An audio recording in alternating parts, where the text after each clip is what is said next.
सौतीन पबारे लो भाई सखियो हमर हीरो सजनवा। कौन सौतीन पबारे लो भाई सखियो हमर हीरो सजनवा।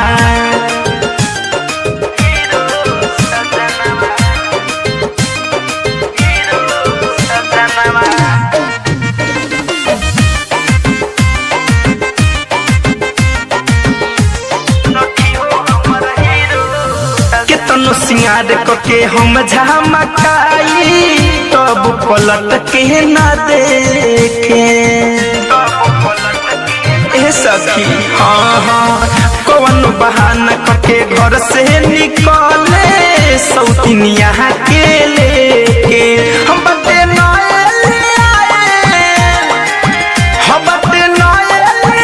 सखी भर गोर के पायल बबो लहती तकिन के देविला कंगनवा। कौन सौतीन पबारे लो भाई सखी हो हमर हीरो सजनवा।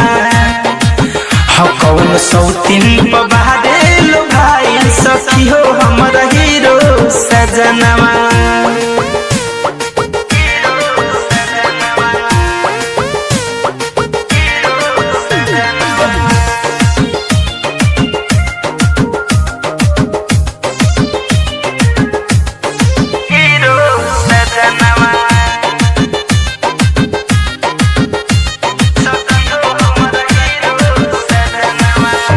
बटे हमर फायदा उहे उठावे देख के करे जवा फाटे।